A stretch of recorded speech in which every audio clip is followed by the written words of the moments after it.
Que a graça e a paz de nosso Deus e Pai e do nosso Senhor e Salvador Jesus Cristo estejam com todos vós. Mais uma vez estamos aqui para estudar a Palavra de Deus. O tema de hoje é o tema de número 49, que tem como título Ofertas Voluntárias. É um tema semelhante ao anterior, no qual nós tratamos sobre o sustento do ministério, abordamos mais a questão dos dízimos.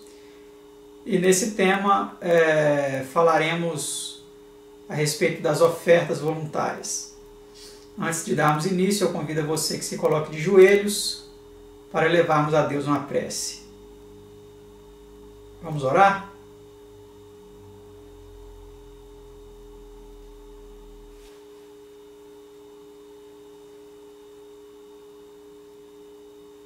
Pai Santo, Deus Eterno, Soberano do Universo, louvado, engrandecido, honrado, exaltado seja o Teu santo e eterno nome, o nome de Seu Filho unigênito, nosso Senhor e Salvador Jesus.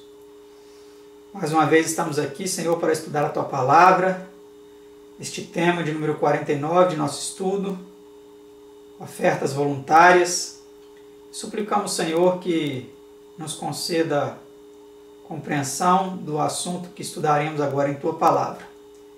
Esteja com os nossos telespectadores, iluminando a mente de cada um deles na compreensão deste assunto. São bênçãos que Te suplicamos em nome do Seu amado Filho unigênito, nosso Senhor e Salvador Jesus. Amém.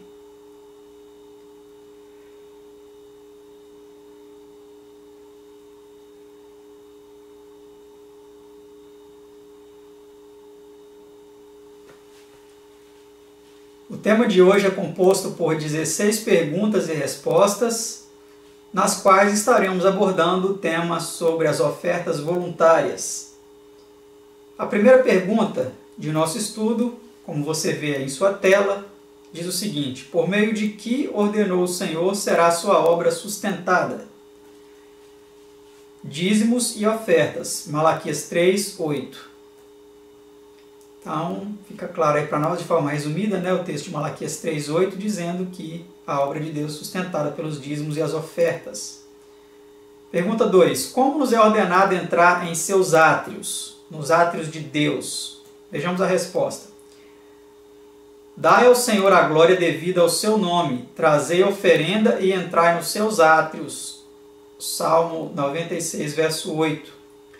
Várias ofertas são mencionadas na Bíblia, como sejam as de ação de graças, ofertas pacíficas, expiação pelo pecado e holocaustos. Nós vemos aí que é necessário levar oferendas, ofertas, Pergunta 3. Que instruções deu Deus a seu povo antigamente quanto à celebração das 3 festas anuais? Note que orientação, que instrução interessante foi dada por Deus a eles. 3 vezes no ano me celebrareis festa, e ninguém apareça vazio perante mim. Êxodo 23, 14 e 15. Então o Senhor orientou para que eles, quando fossem a festa, as 3 festas anuais, eles não aparecessem vazios, que eles levassem ofertas, oferendas a Deus. Pergunta 4. Com que espírito quer Deus que demos? Então, qual deve ser a nossa atitude ao dar? Com que espírito Deus quer que nós demos as nossas ofertas? Cada um contribua segundo propôs no seu coração, não com tristeza ou por necessidade, porque Deus ama ao que dá com alegria. 2 Coríntios 9, versículo 7. Então, este é o espírito com o qual Deus quer que nós ofertemos a Ele. Não com tristeza, Muitas vezes as pessoas, eu tenho que dar essa oferta. Às vezes dá por obrigação ou por necessidade. Não, nós temos que dar com alegria. Muitas vezes, as pessoas tiram aquela notinha mais suja, mais rasgada e coloca na salva e oferece aquela oferta. Não dá o seu melhor, não dá com alegria, não dá aquela nota mais limpa, mais perfeita, mas sim o pior, aquilo que está sobrando, aquelas moedinhas lá. Então nós precisamos dar com alegria, com satisfação.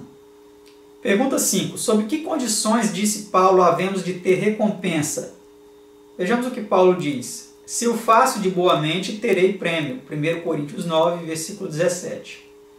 Então precisamos fazer de boa mente, de boa vontade. Se nós fizermos de boa vontade, de boa mente, teremos o prêmio, o galardão. Pergunta 6. Que disse Cristo a respeito de dar? Então vamos ver aqui o que Jesus disse a respeito de dar. Olha que interessante. Citado aqui pelo apóstolo Paulo, lá em Atos 20, 35. Mais bem-aventurada coisa é dar do que receber. Então nós precisamos entender que realmente é uma alegria muito grande dar.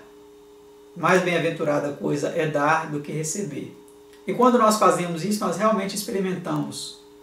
Quando nós doamos algo a alguém, nós experimentamos a alegria que é isso, muito mais do que quando nós recebemos. Porque quando nós estamos recebendo, significa que nós estamos necessitando, que nós estamos precisando. Mas quando nós estamos dando, significa que as bênçãos de Deus elas são tão abundantes na nossa vida que nós temos condições de compartilhar isso com outras pessoas. Não é mesmo? Vamos para a próxima pergunta. Pergunta 7. Qual a atitude de Deus para com a avareza? Veja o que Deus diz a respeito da avareza. Pela iniquidade da sua avareza me indignei e os feri.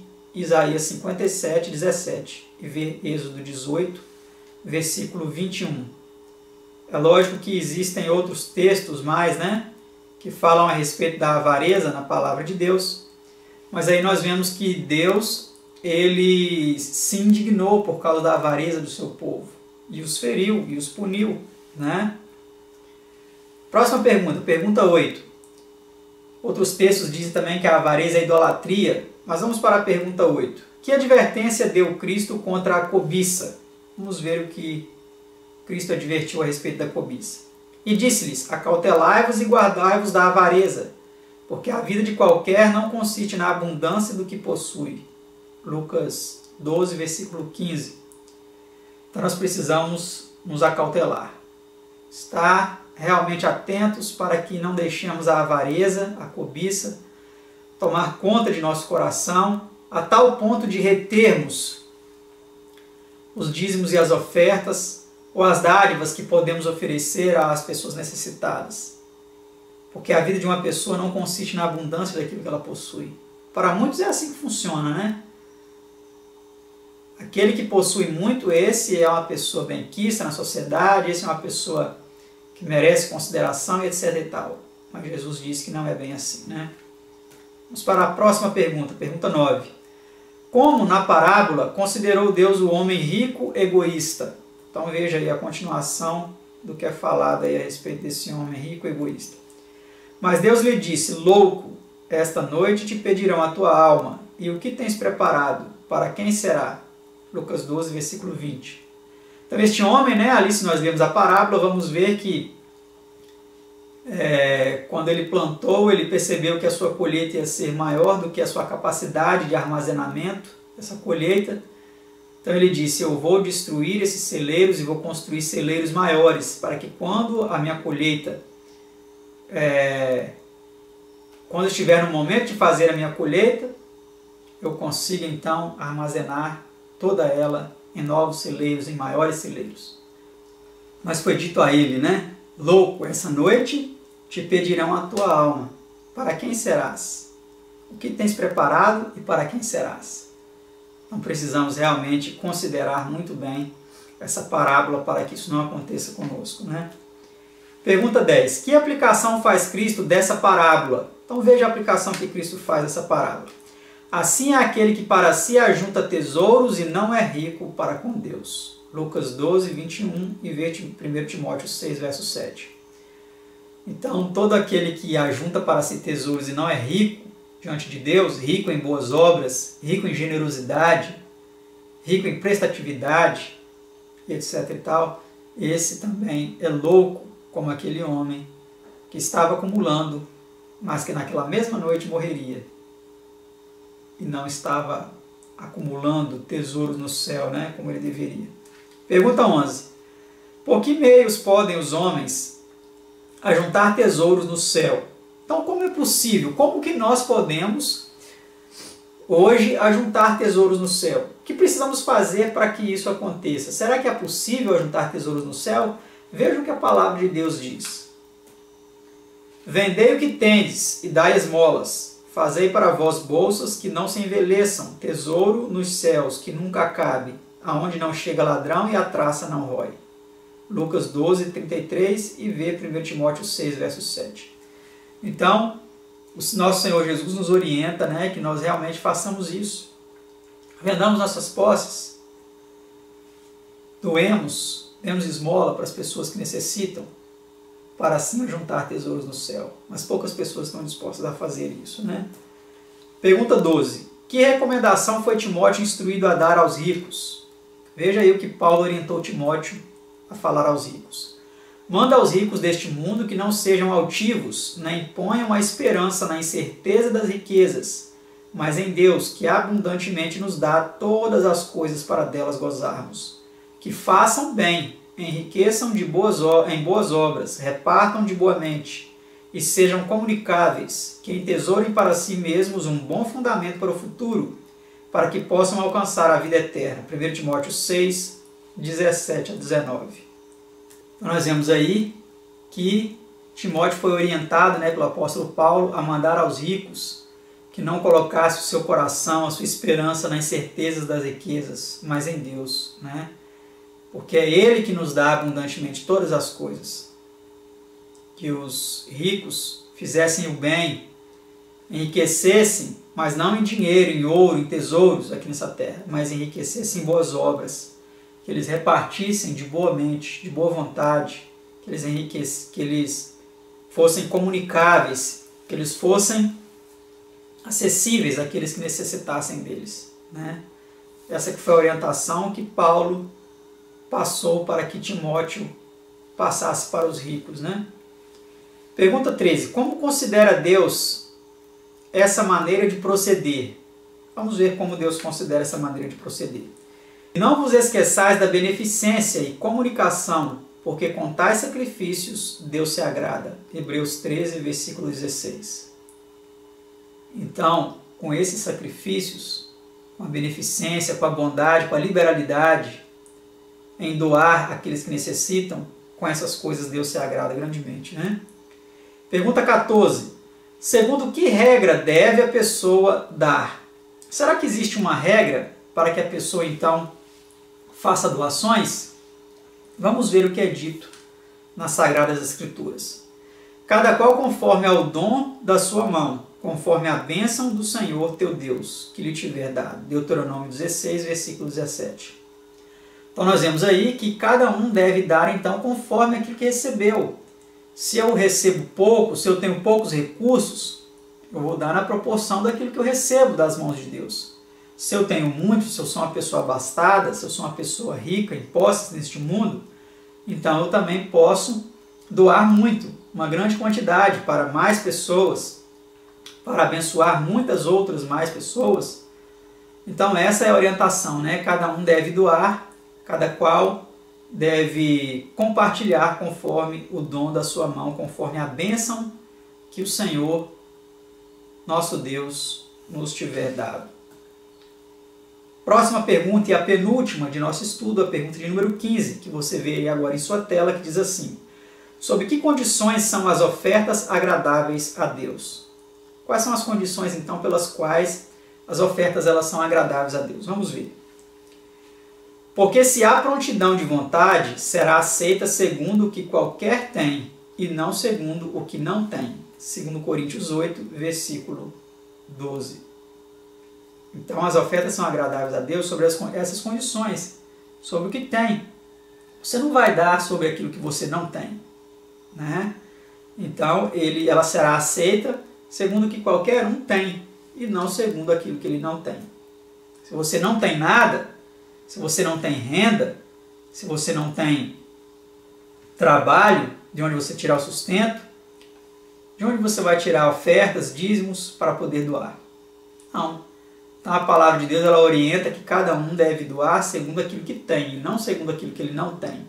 Tem pessoas que pegam as coisas, né, aí de seu uso cotidiano, geladeira, fogão, os móveis, automóveis, imóveis, e vende essas coisas para dar para que líderes religiosos venham enriquecer com isso. Isso a palavra de Deus ela não aprova também. Isso é até, na realidade, um crime, isso é extorsão. É extorquindo as pessoas para que elas vendam tudo que elas têm, aí as suas coisas do cotidiano, e encham esses homens de dinheiro, né? Não é isso que Deus quer de cada um de nós. Pergunta 16 e última. Que indica onde está o nosso coração? Então vamos ver o que Jesus disse sobre aquilo que indica onde está o nosso coração. Porque onde estiver o vosso tesouro, ali estará também o vosso coração. Lucas 12, versículo 34. Então, olha que interessante o que Jesus disse aqui nesse texto, né? Onde estiver o vosso tesouro, aí estará também o vosso coração. Seu tesouro está nos bancos, seu tesouro, aquilo que você valoriza, está nas suas posses, na sua casa ou nas suas casas, nos seus terrenos, nas suas fazendas, no seu gado, nas suas ações, nos seus ouros, nas suas joias, nas suas pedras preciosas. Onde está o seu tesouro? Observe, faça essa análise, porque aonde estiver o seu tesouro, aí estará também o seu coração. Se você está acumulando tesouros aqui nessa terra, o seu coração está aqui nessa terra. Mas se você está juntando tesouros no céu, o seu coração com certeza estará no céu e você será recompensado por Deus naquele grande dia. Então que Deus nos ajude, nos abençoe para que nós possamos ser generosos em nossas ofertas, tanto para a pregação do Evangelho, quanto para a beneficência social, a ajuda às pessoas, aquelas que estão ao nosso redor, que necessitam da nossa ajuda, do nosso auxílio, e que Deus nos dê um coração generoso, bondoso, para que nós venhamos a enriquecer em boas obras, em ajuda àqueles que de nós necessitam.